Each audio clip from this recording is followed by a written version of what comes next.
Magandang araw mga kaibigan.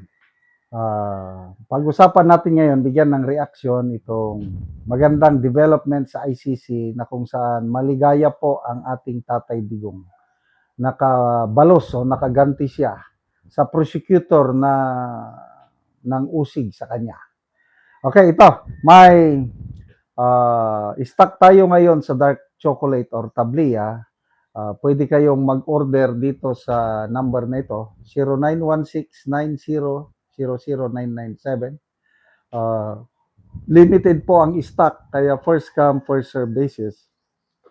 Hindi po ako nagninegosyo nito everyday lang ako uminom, kaya ina-advertise ko para matulungan ko yung mga cacao farmers ng Bukidnon para maibenta ang kanilang products. Meron din tayong ongoing na fund drive para tulungan ang mga Brave 18 Marines para sa kanilang pang-araw-araw na gastusin sa pagharap sa mga kasong na isampa sa kanila.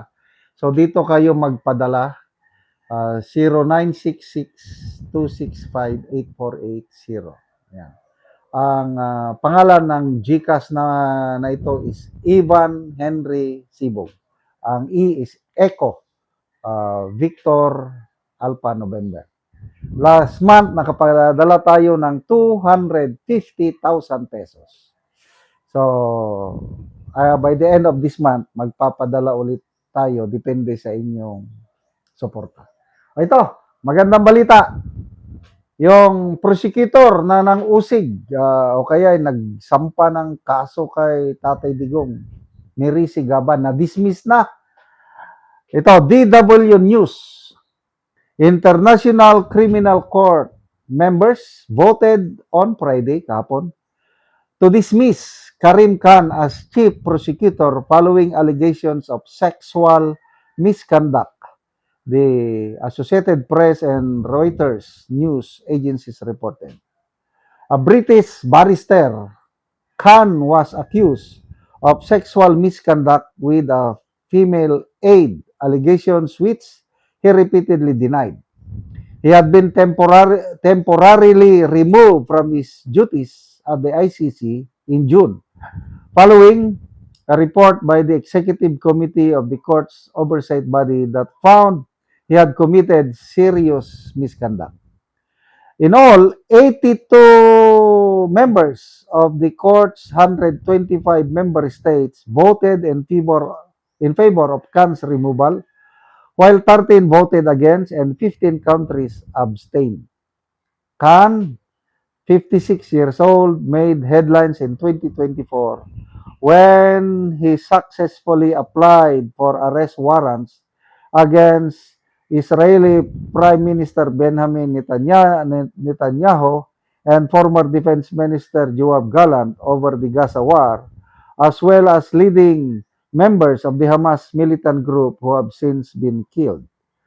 All active ICC warrants will remain in place despite Khan's dismissal because only ICC judges have the authority to withdraw warrants. So, yan na po. Yung chief prosecutor, ito yung nagsampa ng kaso kay Tatay Digong natin. Kaya, Merisi Gaba, tanggal na. Siya na nagsasampa ng kaso, siya naman pala ang may kalukuhang ginawa. Kaya, sa ating Tatay Digong, laban lang po kayo dyan, Tatay. Stay strong. Ako, pinagdarasal ko. Magandang development yung all-out war declaration ng US government against ICC. Sana magtagumpay ito. Mayroon ng isang bansa na nag-respond sa panawagan ng US na mag-withdraw ang mga iba't ibang bansa pagsuporta sa ICC. Yung Venezuela. Tama ba? Yeah, Venezuela. Irrevocable withdrawal ang kanila. Sana madagdagan pa.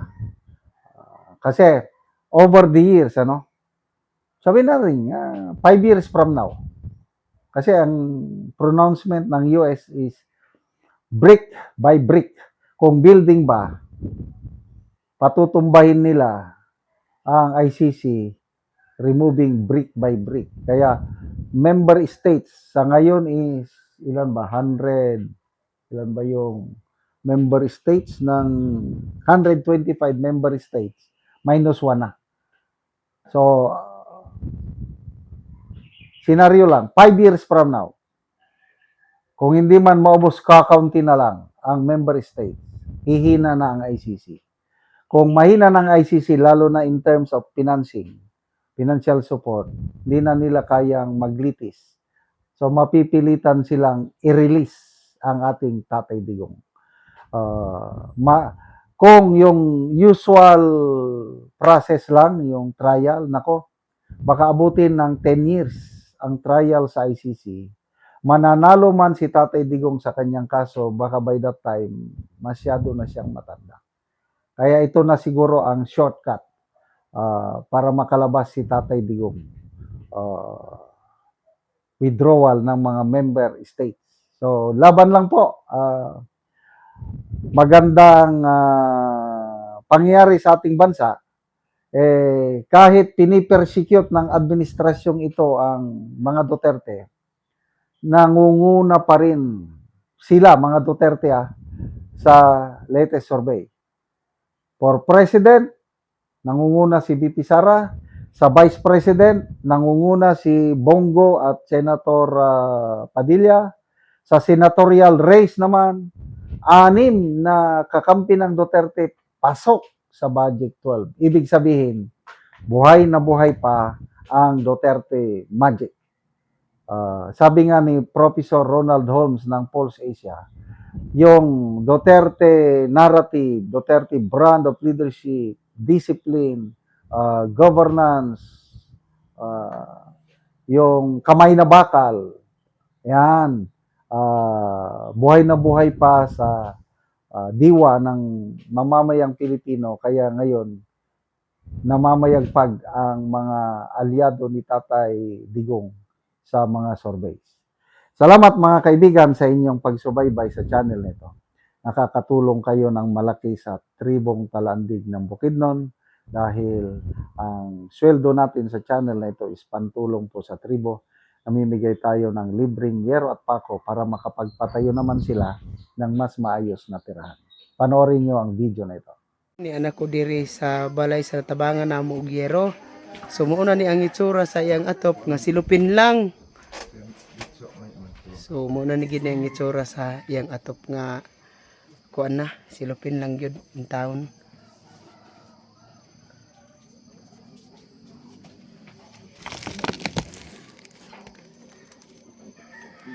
So, karon makaatop na gyud ni sila kay nahatag naman sa ila ang yero. Ug karon mo na ni ang yero nga among gihatag nga ilang iatop karon ipuli sa ilang atop nga silupin lang. Mga patos ng tubig oh.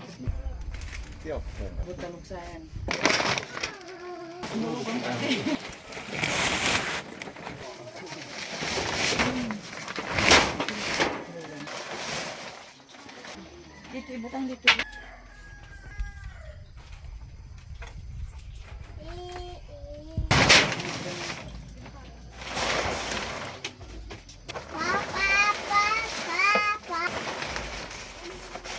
Bus da.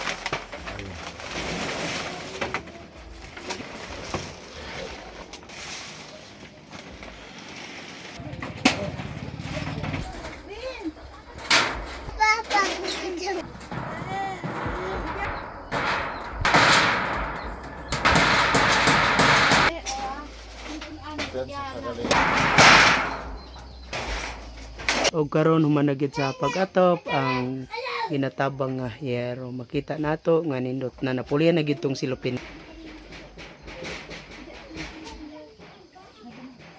Salamat ako magpasalamat sa Ginoo nga napulian na din yung kung atop di labi na sa nagtabang opsin. Ang inaot sad ko nga bisan pa sa among kalisod na naay nakatabang sa amoa nga naghatag og napulian ni akong atop labi na sa naghatag ang inaot sad ko nga matagan og maayong panlabas og labi ra ning among kuan karon ikaw na Ginoo magbantay silang pag uli Mm-mm. Hangtod nga makaabot sila. Salamat. Sa mga kadalanan. Salamat. Kaya ako